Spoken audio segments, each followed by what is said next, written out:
company called Clearwax, and Clearwax are the manufacturers of the device that we use for these procedures called the iClearScope. We set up and manufactured the iClearScope back in, I think, 2016, so it's been 4 years. And the benefits of the iClearScope when performing earwax removal or even visualizing the ear, it's the wide field of view it provides. As you can see, we're just in the ear, we can see the whole earwax, the whole ear canal, and if there wasn't any debris in the ear, the whole eardrum. A client here actually attended with fungal infected earwax and debris. You can see the fungal spores there, the yellow little spores. So that's typically a fungal infection called otomycosis. The patient got recommended by a friend of theirs who's a local GP. It's not their own GP. She's been really struggling with her hearing, and she attended about a month ago, and I still remember she attended without an appointment. She was outside. We're not currently letting anyone inside the clinic without an appointment due to coronavirus. So I had a quick chat with her outside the window, and she was in so much agony, she was holding her head. Unfortunately, I was fully booked that day. It was just impossible getting her in, but we got her in the following day. Her local GP had just been recommending using olive oil drops. I think she'd been using it for a month to no avail, and obviously her symptoms were deteriorating and getting worse. So just using an ear hook to prise out the lateral part of this infected fungal earwax and keratin, and we're more medial now. So this layer of skin, this is more skin than earwax, and it's a very thick layer of skin that's not only adhered to the eardrum but to the side ear canal walls.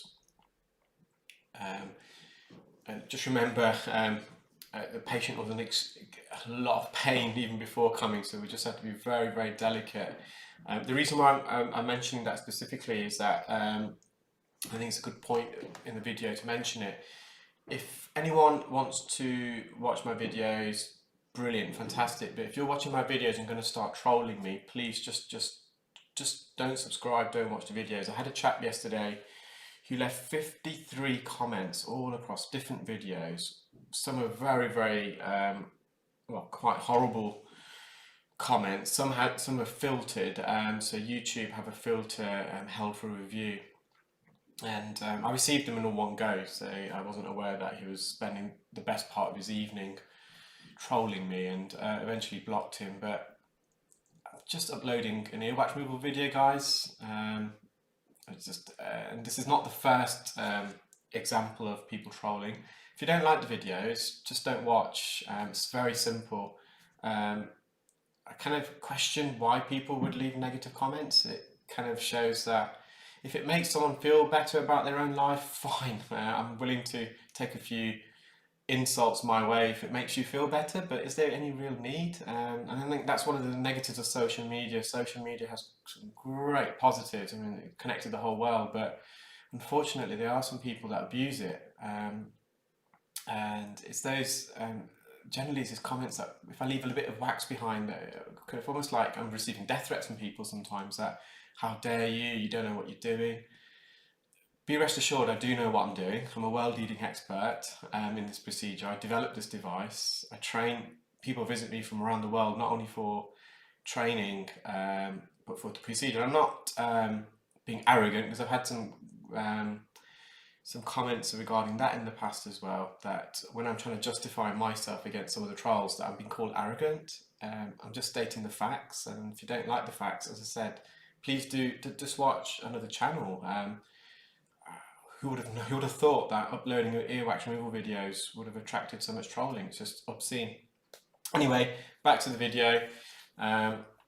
Removed another lateral plug of wax off the eardrum. So there is some residue left on the eardrum. You've got some sacs of dead skin. So the patient has got otitis externa, which is a inflammation, infection of the outer ear canal, and it can also cause infection, dry skin, shedding skin on the eardrum as well, otitis externa.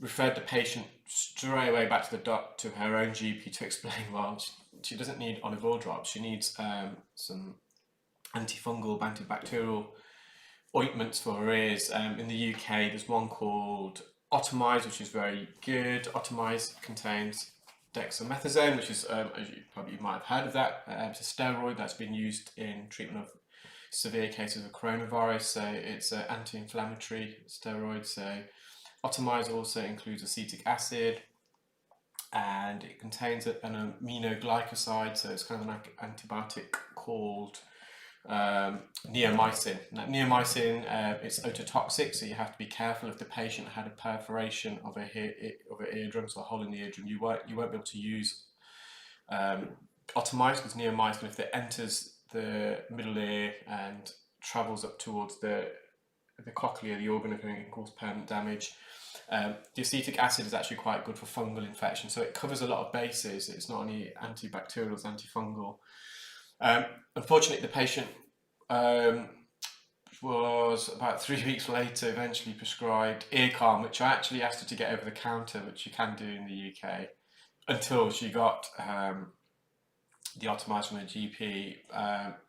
Ear calm contains just acetic acid, so as I said, Optimize contains 2 extra compounds, dexamethasone and also neomycin. And unfortunately, by that time, because when we're clearing the ear, we're not killing the infection's still there. What we're doing is clearing the majority of the debris secreted by the infection. And she had to return, I think it was 3 weeks later. She only got prescribed the ear calm, which she got anyway over the counter, I think 2 weeks after the initial referral. So she came back, we had to clear her ear again, and again I had to write another letter to the GP. It's a shame in the UK that audiologists are not allowed currently to prescribe something that myself and one of my co-directors of ClearWax, Mr. Darish Rajali, is an ENT surgeon. He feels that we should be able to prescribe, but obviously it needs a lot of training, and it's something that we're considering to see whether we can hold training courses ourselves for audiologists or hearing aid dispensers. So I'm just kind of mopping up some of this scaly, some of this, like, as I said, it's scaly skin, it's some dry elephant skin around the entrance. And near the entrance we can put a bit of force because it's cartilage. Cartilage, it's quite malleable, pliable. Deeper in your ear, that's where it's very sensitive, the inner 2/3, we've got skin and bone. So we're just going to leave a lot of this debris because, well, she needs to be treated with antibiotics and it'll be very uncomfortable. Nonetheless, she was over the moon. She had tinnitus when she came, that went. Tinnitus is a ringing or a buzzing noise in the ear. She had extreme earache, that all resolved. Hearing came back.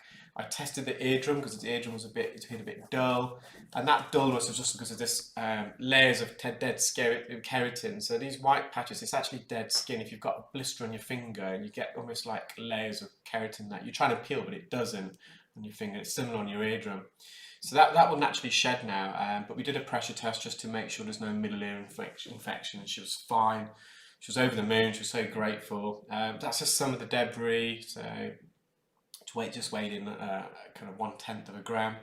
A lot of it did get suctioned up the vacuum tube as well. I hope you enjoyed that video, guys. I thought I'll upload that one.